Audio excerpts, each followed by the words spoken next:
और जो आंदोलन चला करके उन्होंने एक परिवर्तन की अलग जगाने का काम किया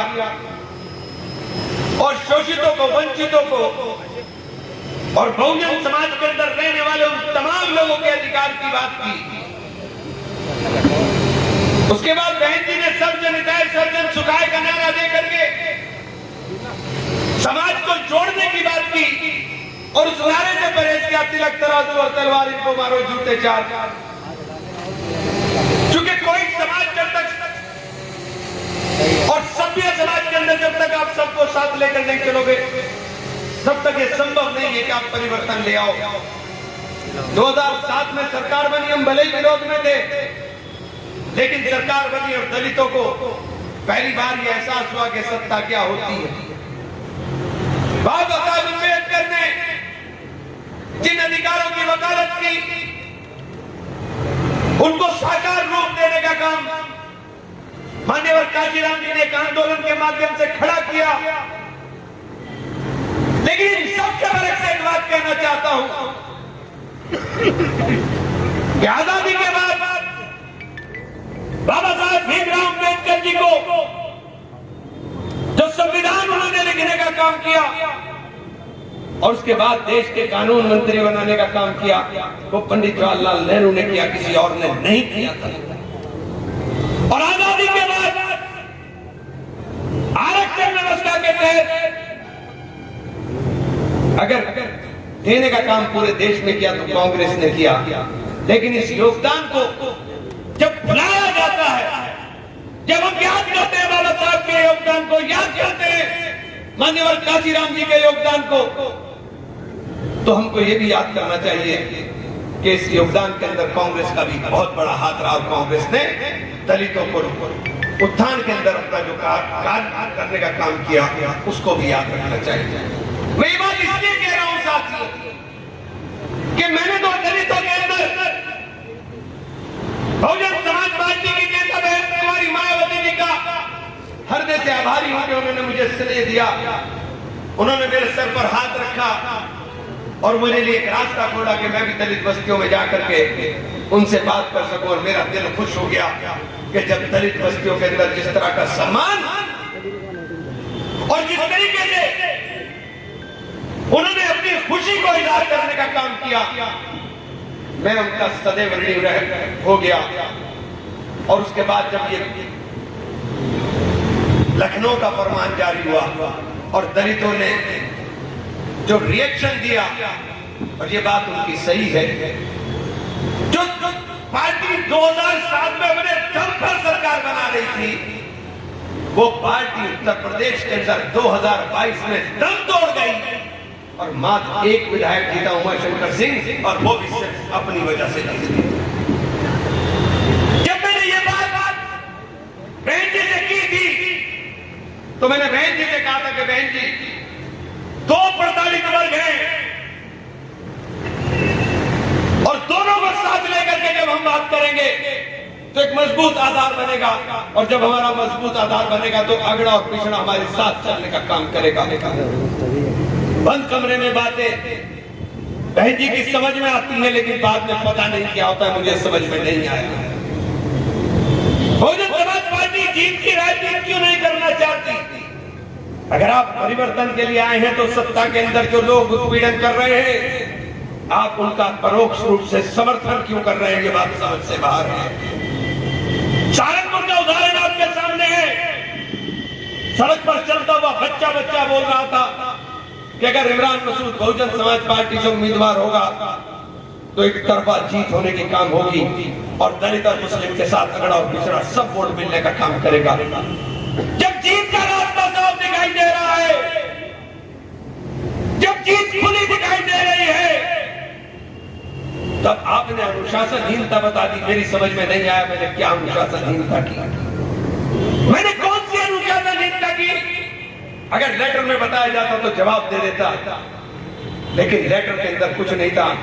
और लेटर में जिस बात का जिक्र उन्होंने बार बार किया, मैंने सिर्फ उसी लिए उस बात को भय मन से बोलने का काम किया, वरना मैं जिक्र भी नहीं करता कि अंदर मुझसे क्या कहा। और जो और बातें हुई है मैंने बोली भी नहीं, कभी जिक्र भी नहीं, कभी जिक्र भी नहीं करेंगे हम।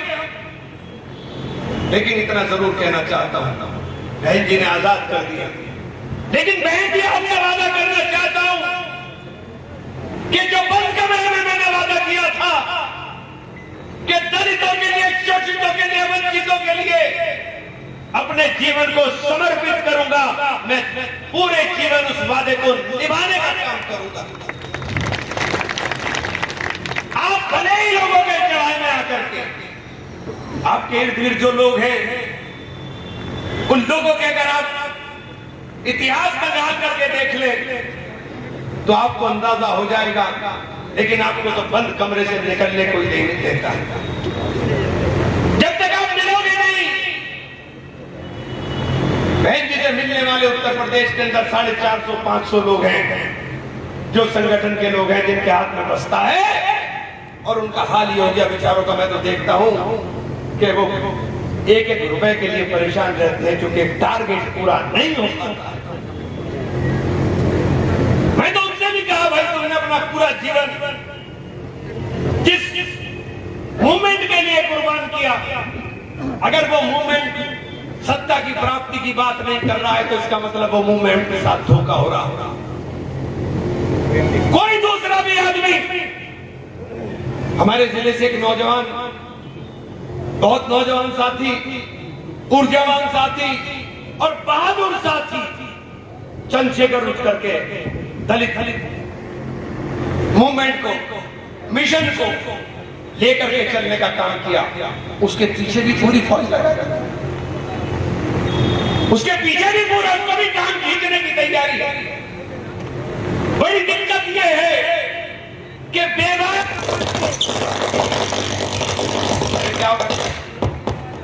आवाज को, जो बेबाकी के साथ अपने समाज के अंदर बात रख सकता है, उसकी टांग खींचने वालों की कमी किसी भी पार्टी के अंदर नहीं है।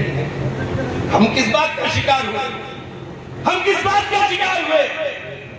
इमरान आंख में आंख डाल करके सवाल पर पूछ ले, इसलिए इसकी हैसियत घटा दो,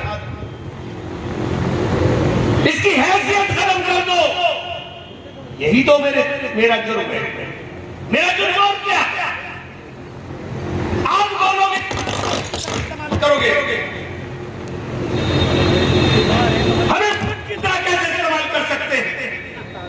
आप हमें सिर्फ वोट की तरह इस्तेमाल करेंगे? जब हमारा नंबर आएगा तो आप खामोशी इख्तियार करेंगे। यही खता इमरान की थी कि इमरान बेबाकी के साथ सवाल करने वाला नहीं था। जब 2022 में मैंने बहुजन समाज पार्टी ज्वाइन की, हमारे यहाँ के नेताजी हैं, उनके कहने से मैं चला गया। 3 घंटे मुझसे बहन जी ने बात करी, और यकीन जानिए कि मेरे बहुत कुछ जो दिमाग में चल रहा था वो दूर हुआ, क्योंकि बहन जी ने विस्तार के साथ मुझसे चर्चा की। हमने भी सोच लिया कि यार इतना बढ़िया सिस्टम है, इसके अंदर तो कोई दिक्कत आने वाली नहीं।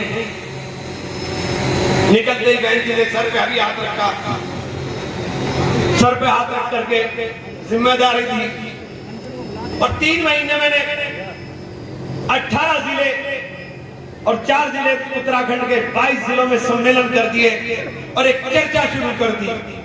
जब चर्चा शुरू हो गई और लोग दलित और मुसलमान के साथ हाथ मिलाने की बात करने लगे, तो मुझे मीटिंग में बहन जी ने कहा, भाई तुम्हारे पीछे कहीं सरकार ना लग जाए, इसलिए इस काम को बंद कर दो।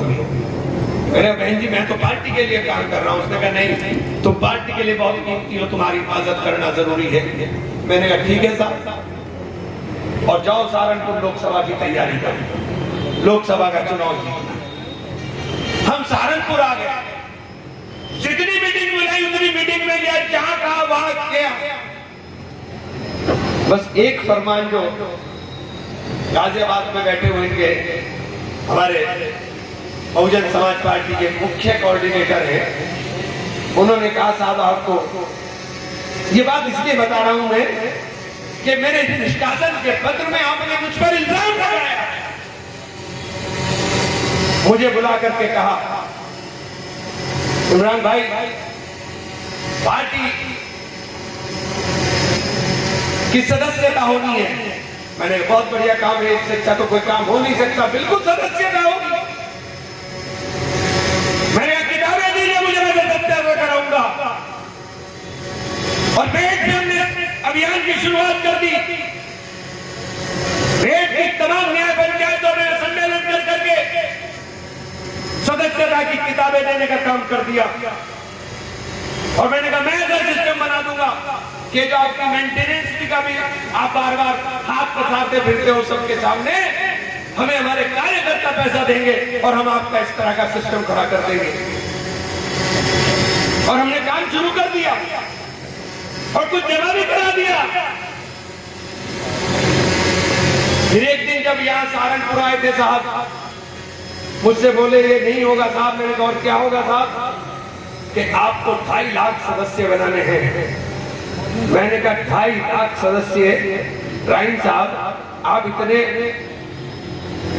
बड़े नेता हो, पूरी पार्टी चला रहे हो, क्या जेन्युइन 2.5 लाख सदस्यता आप आधे प्रदेश में भी बना पाओगे?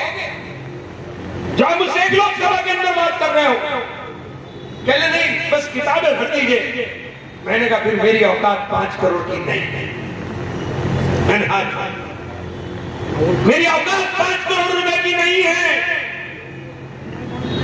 बस इसको अनुशासनहीनता मान लीजिए,